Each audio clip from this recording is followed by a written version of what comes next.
இன்றைக்கி வந்து எப்போவும் நம்ம வீட்டில் செய்கிறது தான், பட் கொஞ்சம் வித்தியாசமாக செய்யலாம். ஆப்பிள் வத்தல் வச்சு ஒரு தொகையல். ரெட் சில்லியும் வச்சுருக்கேன், காஷ்மீரி சில்லியும் வச்சுருக்கேன், உளுத்தம் பருப்பு, இது கூட ஆப்பிள் வத்தல் எடுத்து வச்சுருக்கேன், தேங்காய், கொஞ்சம் புளி, கொஞ்சம் கருவேப்பிலை, நல்லெண்ணெயில் கொஞ்சம் கடுகும் சேர்த்துட்டு உளுத்தம்பருப்பு ஓரளவுக்கு வறுத்துப்போம். அதுக்கப்புறம் மிளகாய் வத்தலை சேர்த்துப்போம். மிளகாய் வறுப்பட்ட பிறகு நம்ம ஆப்பிள் வத்தலை சேர்க்கணும். இந்த ஆப்பிள் வத்தலை வந்து ஜம்மு அண்ட் காஷ்மீரில் எல்லா ஷாப்ஸ்லையும் கிடைக்கும்.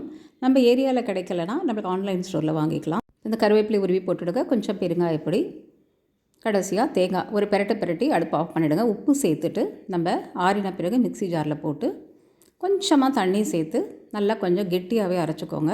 மிக்ஸியை நல்லா டைட்டாக பிடிச்சிக்கோங்க. இந்த வத்தல் வந்து கொஞ்சம் கடக்குன்னு இடிக்கும். சூப்பரான கலர்ஃபுல்லான தொகையல் ரெடி. சூடான சாதத்தில் நெய் இல்லைனா எண்ணெய் விட்டு ஒரு பச்சை காயோடையோ இல்லைனா ஒரு அப்பளம் இருந்தால் கூட போதும், பரிமாறினா ரொம்ப சூப்பராக இருக்கும். இட்லி தோசைக்கும் தொட்டுக்கலாம். கொஞ்சம் வித்தியாசமாக இருக்கும். ட்ரை பண்ணி பாருங்கள். தேங்க்ஸ் ஃபார் வாட்சிங்.